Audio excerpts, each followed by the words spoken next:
Panginoon ay laging natitipon upang matutong magmahalan sa pag-ibig na makamtan.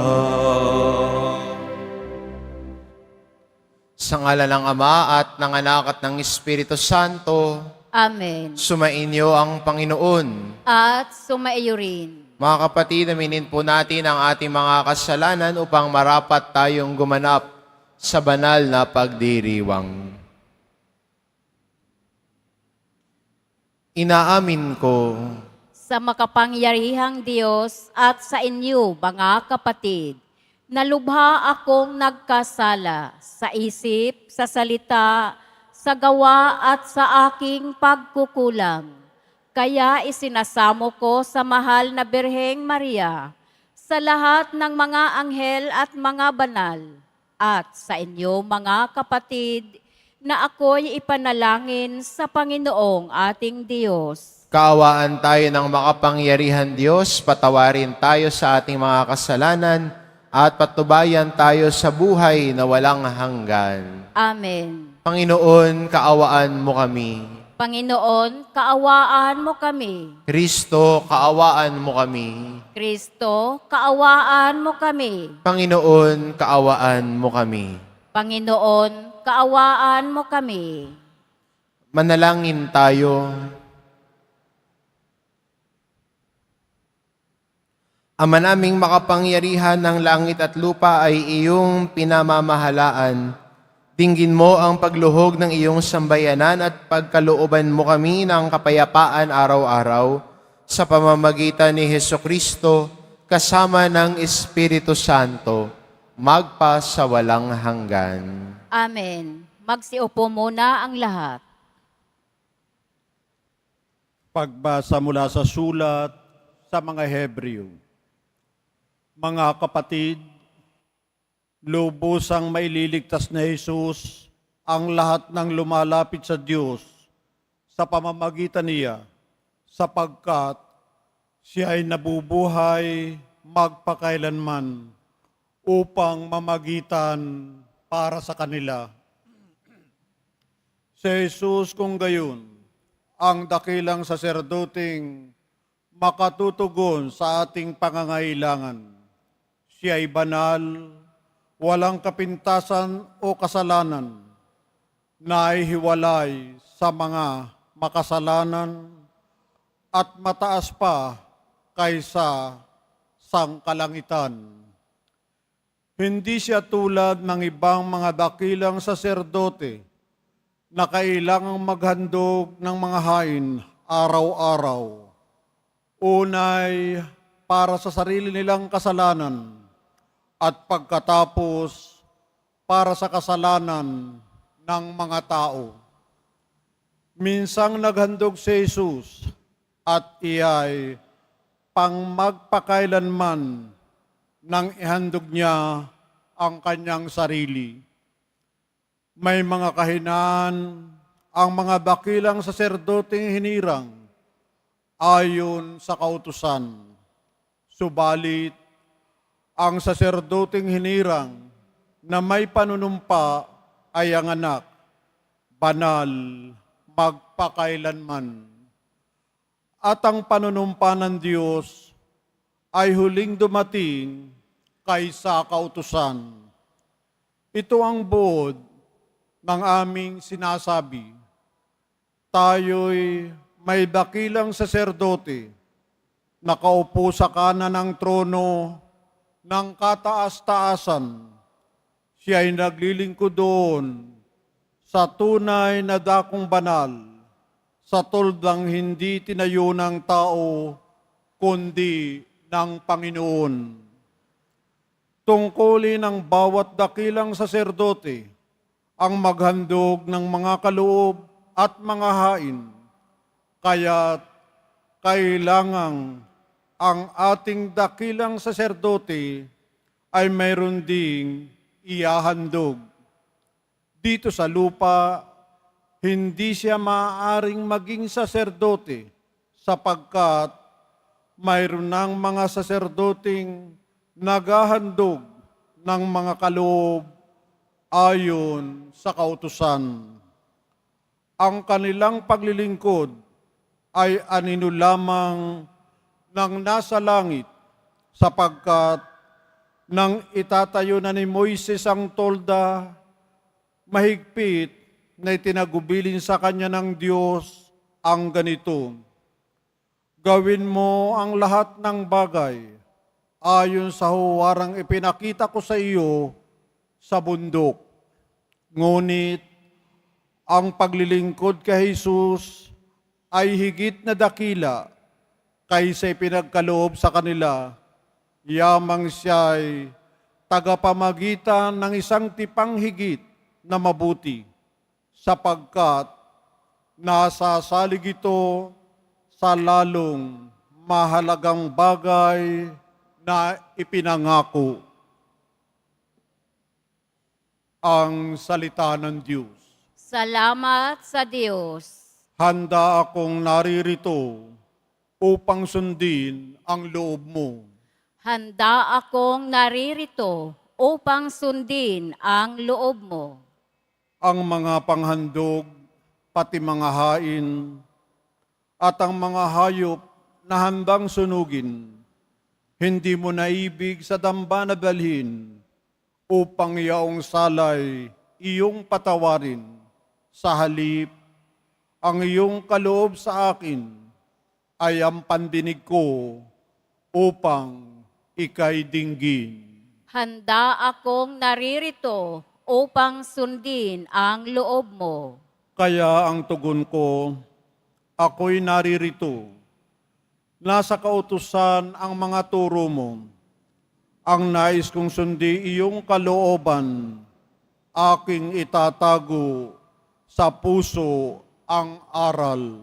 Handa akong naririto upang sundin ang loob mo. Ang pagliligtas mo'y aking inihayag. Saan man magtipon ang iyong mga anak, di ako titigil ng pagpapahayag. Handa akong naririto upang sundin ang loob mo. Silang lumalapit sa iyo'y dulutan ng ligaya't galak na walang kapantay. Bayaang sabihing ampon ay dakila ng nangagahangad, maligtas na kusa. Handa akong naririto upang sundin ang loob mo. Magsitayo na po ang lahat.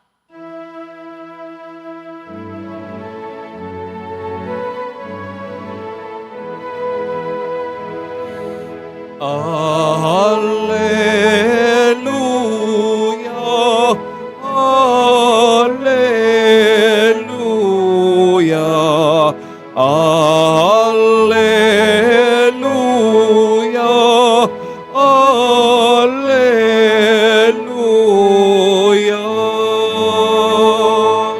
Si Kristo ay nagtagumpay, nalupig ang kamatayan, nagningning ang pagkabuhay. Alleluia, Alleluia, Alleluia, Alleluia.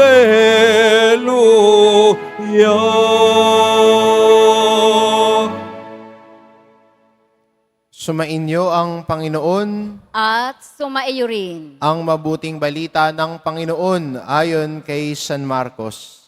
Papuri sa iyo, Panginoon. Noong panahon yun, umalis si Jesus at ang kanyang mga alagad at nagpunta sa tabi ng lawa. Sinundan siya ng maraming taong buhat sa Galilea. Nang nagdatingan din naman ang napakaraming tao mula sa Judea, sa Jerusalem, sa Idumea at sa ibayo ng Jordan, at sa palibot ng Tiro at Sidon, nang mabalitaan nila ang lahat ng ginawa ni Jesus. Nagpahanda si Jesus sa kanyang mga alagad ng isang bangkang magagamit niya upang hindi siya maipit sa mga taong dumaragsa. Marami na siyang pinagaling, kaya't pinagdumugan siya ng lahat ng may sakit upang mahipo man lamang siya. Bawat inaalihan ng masamang espiritu ay makakikita sa kanya, ay papatirapa sa harap niya at sumisigaw, "Anak, ikaw ang anak ng Diyos." At mahigpit niyang pinagbawalan si Jesus. At mahigpit silang pinagbawalan ni Jesus. Ayaw niyang ipasabi kung sino siya. Ang mabuting balita ng Panginoon. Pinupuri ka namin, Panginoong Heso Kristo. Magsiupo muna ang lahat.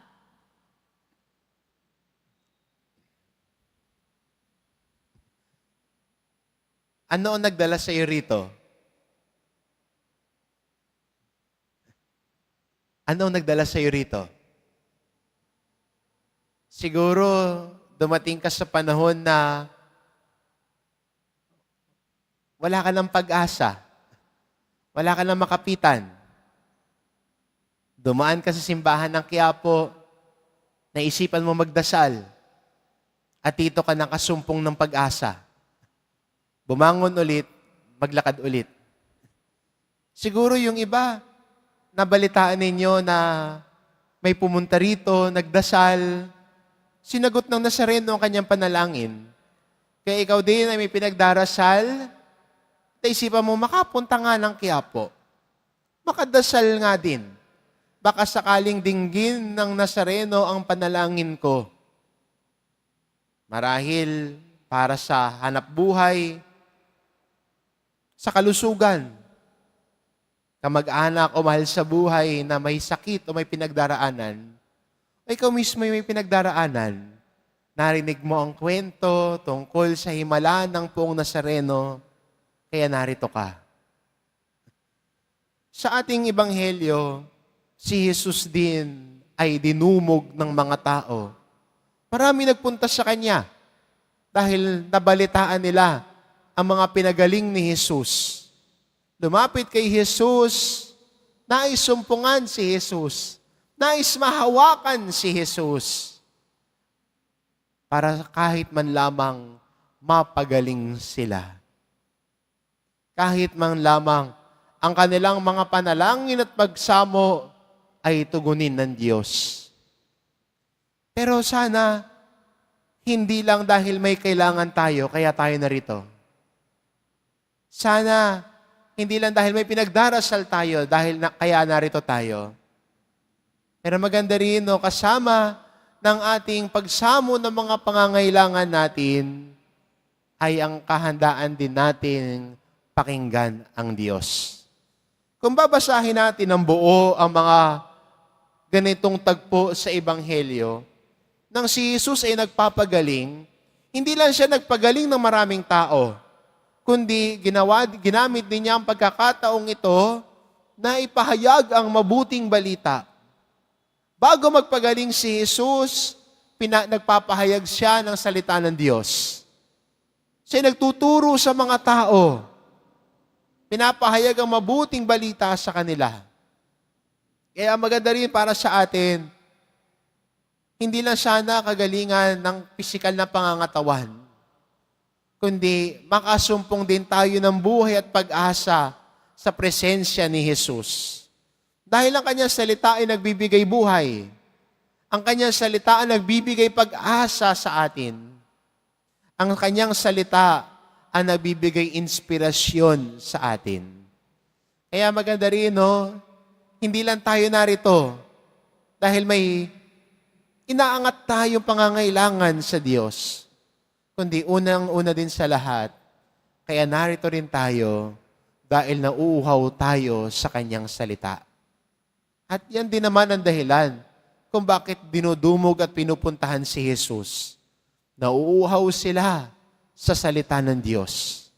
Nais nilang pakinggan si Jesus. Kaya ilang araw minsan kasama ng mga tao si Jesus, nakikinig sa kanyang mga aral at turo. Sana tayo din bilang deboto, nauuhaw din tayo sa salita ng Diyos. Nais din nating pakinggan si Jesus. Nais nating pakinggan ang kanyang mga aral at turo. Dahil ang kanyang salita ang nagbibigay buhay sa atin. Itong imbitasyon sa atin, pakinggan ang kanyang salita, lumapit sa kanya, idulog ang mga pagsasamo natin sa kanya, mga pangangailangan natin sa kanya. Ang Diyos ang kasama natin, ang Diyos ang bahala sa atin, dahil tayo'y nakikinig at nagmamahal sa kanya. Nakikinig sa salita ng Diyos, sumasampalataya sa kanya. Amen. Magsitayo na po ang lahat.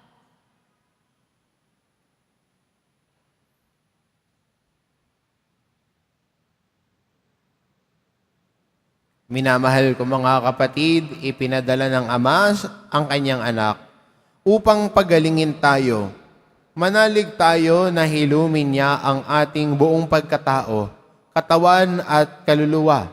Manalangin tayo sa kanya sa pamamagitan ng kanyang anak. Ang ating itugon, Ama, sa iyong pag-ibig, pagalingin at gawin mo kaming buo. Ama, sa iyong pag-ibig, pagalingin at gawin mo kaming buo. Ang simbahan, sa pamamagitan ng kanyang mga namumuno, naway may tapang na harapin at pasanin ang bigat at hamon ng palagiang pagbabago at pagbabalik loob. Manalangin tayo.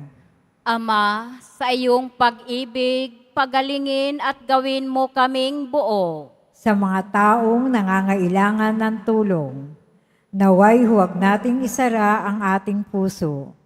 Bagkus, higit na maging aktibo tayong lahat na makibahagi sa gawain ni Kristo ng pagpapagaling at pagbabalik loob. Manalangin tayo. Ama, sa iyong pag-ibig, pagalingin at gawin mo kaming buo. Ang mga nag-aalaga ng mga may sakit, naway huwag silang mapagod at higit pa nilang bigyan ng personal na atensyon at paggalang. Manalangin tayo. Ama, sa iyong pag-ibig, pagalingin at gawin mo kaming buo. Ang mga taong mayroong sakit na walang lunas at walang angkop na gamot, naway palakasin sila ng kanilang pananampalataya sa Diyos. Manalangin tayo. Ama, sa iyong pag-ibig, pagalingin at gawin mo kaming buo. Sa mga pumanaw na, dalisayin nawa sila ng mapagpagaling na pag-ibig ng Panginoon. Manalangin tayo. Ama, sa iyong pag-ibig, pagalingin at gawin mo kaming buo. Sa ilang sandali ng katahimikan, ating ipanalangin ang iba pang mga pangangailangan ng ating pamayanan. Gayon din ang mga intensyon na inialay sa ating misa sa araw na ito. At isama na rin natin ang ating mga pansariling kahilingan. Manalangin tayo. Ama, sa iyong pag-ibig, pagalingin at gawin mo kaming buo. Diyos ng mga buhay, tulungan mo kaming maipagpatuloy ang gawain ni Jesus na magbasbas at magpagaling upang tunay naming maipahayag sa lahat ang mabuting balita, ang kanyang ebanghelyo. Inihiling namin ito sa pamamagitan ni Kristong aming Panginoon. Amen. Magsiupo muna ang lahat.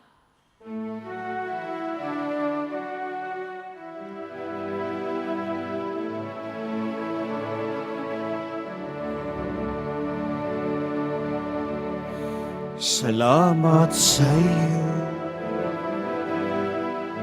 aking Panginoong Hesus. Ako'y inibig mo at inangking lubos. Ang tanging alay ko sa'yo, aking Ama, ay buong buhay ko, puso at kaluluwa. Di makaya ng maipagkaloob, mamahaling iyas, kinigintong nilukob ang aking dalangin. O Diyos ay tanggapin ang tanging alay ko, naway gamitin. Ito lamang, Ama, wala nang iba pa akong hinihiling. Magsitayo na po ang lahat.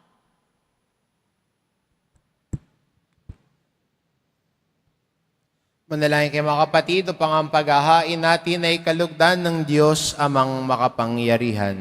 Tanggapin nawa ng Panginoon itong paghahain sa iyong mga kamay, sa kapurihan niya at karangalan, sa ating kapakinabangan at sa buong sambayanan niyang banal. Ama naming lumikha, ipagkaloob mong marapat na ganapin ang banal na paghahain, sapagkat tuwing ipinagdiriwang ang alaala ng anak mong nag-alay, ang pagliligtas niya sa tanan, ay nangyayari upang aming pakinabangan sa pamamagitan niya kasama ng Espiritu Santo magpa sa walang hanggan. Amen. Sumainyo ang Panginoon. At sumaiyo rin. Itaas sa Diyos ang inyong puso at diwa. Itinaas na namin sa Panginoon. Pasalamatan natin ang Panginoong ating Diyos. Marapat na siya ay pasalamatan. Ama naming makapangyarihan, tunay ngang marapat na ikaw ay aming pasalamatan sa iyong paglingap at kagandahang loob. Ang tao ay nilikha mo't pinangangasiwa sa sansinukob. Sa hangad mong siya'y iwastong lubos, siya'y pinagdusa mo sa kanyang pagtalikod. Sa iyong pagiliw, iyong ipinahintulot na makabalik siya sa pamamagitan ni Kristo Jesus. Kaya kaisa ng mga anghel na nagsisiawit ng papuri sa iyo, nang walang humpay sa kalangitan, kami nagbubunyi sa iyong kadakilaan. Santo, Santo, Santo, Panginoong Diyos ng mga hukbo, napupuno ang langit at lupa ng kadakilaan mo, hosana sa kaitaasan. Pinagpala ang naparirito sa ngalan ng Panginoon, hosana sa kaitaasan. Magsiluhod po ang lahat. Ama naming banal, ikaw ang bukal ng tanang kabanalan, kaya't sa pamamagitan ng iyong Espiritu gawin mong banal ang kaloob na ito, upang para sa amin maging katawan at dugo ng aming Panginoong Hesukristo.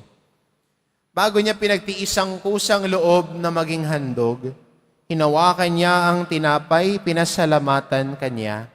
Pinaghati-hati niya iyon.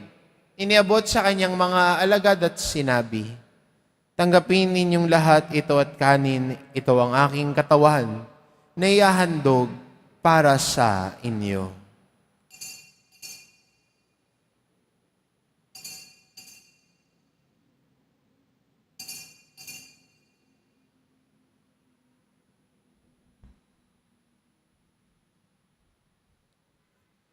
Gayun din naman na matapos ang hapunan, hinawakan niya ang kalis, muli kanyang pinasalamatan.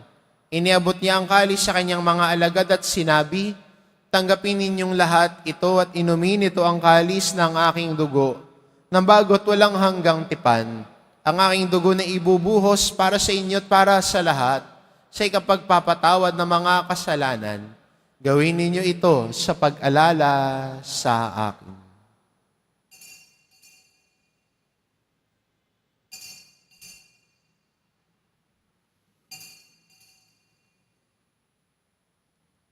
Magsitayo na po ang lahat. Ipagbunyi natin ang misteryo ng pananampalataya. Si Kristo'y namatay, si Kristo'y nabuhay, si Kristo'y babalik sa wakas ng panahon. Ama, ginagawa namin ngayon ang pag-alala sa pagkamatay at muling pagkabuhay ng iyong anak. Kaya't inaalay namin sa iyo ang tinapay na nagbibigay buhay at ang kalis na nagkakaloob ng kaligtasan. Kaming nagpapasalamat dahil kami iyong minarapat na tumayo sa harap mo para maglingkod sa iyo. Isinasamo namin kaming magsasalo-salo sa katawan at dugo ni Kristo ay mabuklod sa pagkakaisa sa pamamagitan ng Espiritu Santo. Ama, lingapin mo ang iyong simbahang laganap sa buong daigdig. Puspusin mo kami sa pag-ibig kaisa ni Francisco na aming Papa at ni Jose na aming Obispo at ng Tanang Kaparian. Alalahanin mo rin ang mga kapatid naming nahimlay na may pag-asang sila'y muling mabubuhay, gayon din ang lahat ng mga pumanaw. Kaawaan mo sila at patuloyin sa iyong kaliwanagan. Kaawaan mo at pagindapatin kaming lahat na makasalo sa iyong buhay na walang wakas.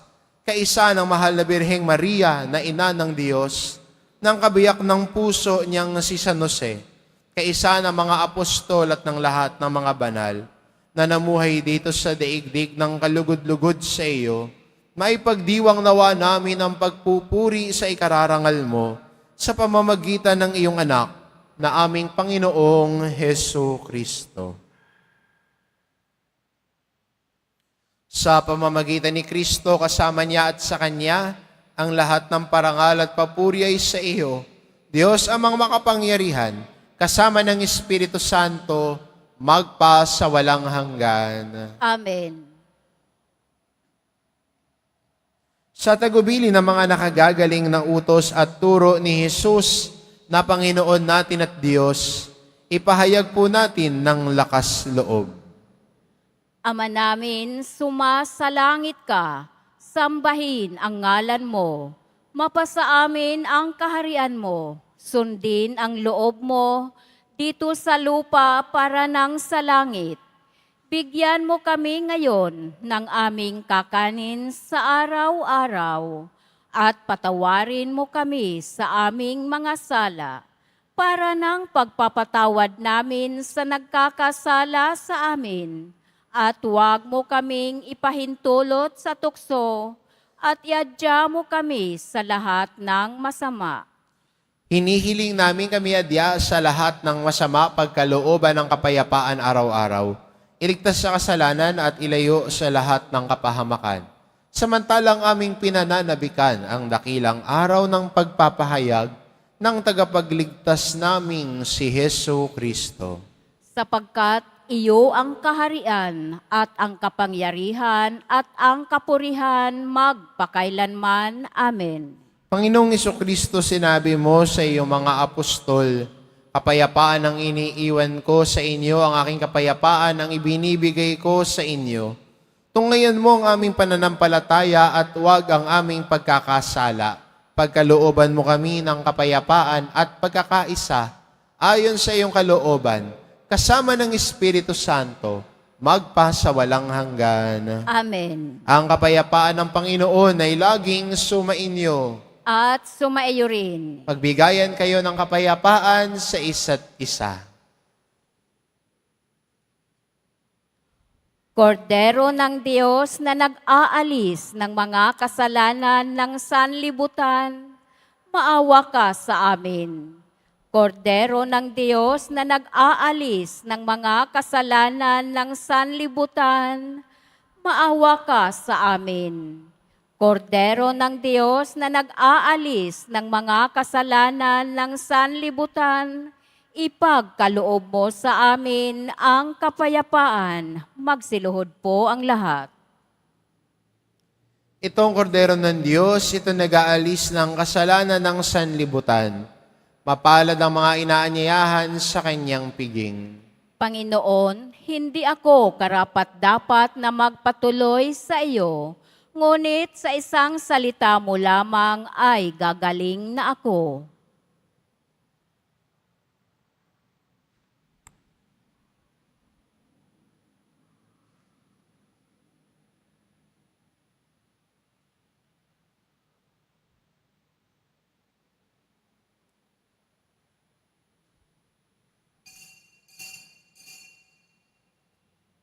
Para sa lahat ng tatanggap ng banal na komunyon, sasagot po tayo ng amen pagkasabi ng pari o ng lay minister ng katawan ni Kristo at isubo agad sa bibig bago umalis sa harapan ng pari o lay minister.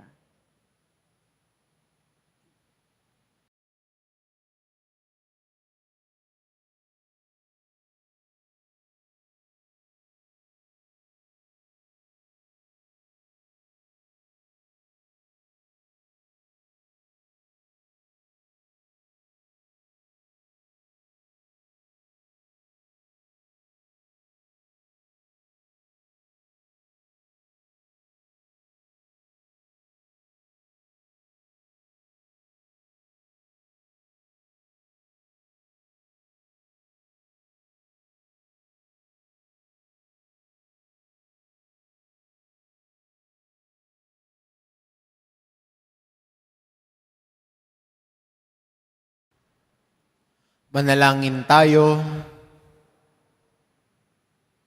Ama namin mapagmahal, padaluin mo sa amin ang batis ng Espiritu ng iyong pag-ibig upang kaming pinapagsalo mo sa pagkaing iyong bigay para kami pagbuklurin ay magkaisa sa pananalig sa iyo sa pamamagitan ni Hesukristo kasama ng Espiritu Santo magpa sa walang hanggan. Amen. Sumainyo ang Panginoon. At sumaiyo rin. Mahal na pong Isus Nazareno, inihayag mo sa pamamagitan ng krus ang walang maliw na pag-ibig ng Diyos sa sangkatauhan. Pakinggan mo ang kahilingan lalo na para sa mga nangangailangan ng iyong tulong at awa. Makamtanawa namin ang iyong kasagutan na may utang na loob na tinatanaw. Basbasan din po ninyo ito mga imahin at dasalan upang lalo kaming manalangin at magtiwala. Sa pamamagitan ng bendisyon na ito, naway lalo kaming maging mapaglingkod, masunurin at tapat sa iyo na aming malwalhating Panginoon, magpa sa walang hanggan. Amen. At pagpalain kayo ng ating mapagmahal na Diyos, ang Ama at ang Anak at ang Espiritu Santo. Amen. Humayo kayo, taglay ang kapayapaan ng poong Jesus Nazareno. Salamat sa Diyos.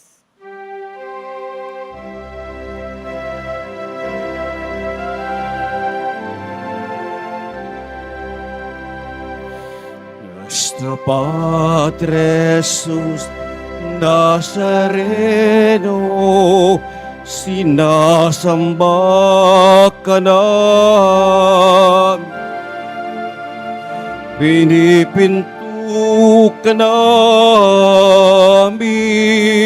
aral mo ang aming buhay at kaligtasan. Nuestro Padre Jesus Nazareno, iligtas mo kami sa kasalanan. Ang krus mong kinamatayan ay sagisag ng aming kaligtasan. Nuestro Padre Jesus Nazareno, dinarangal ka namin.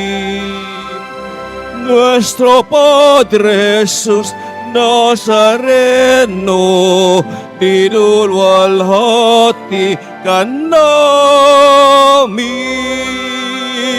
Nuestro Padre Jesus Nazareno, dinarangal ka namin.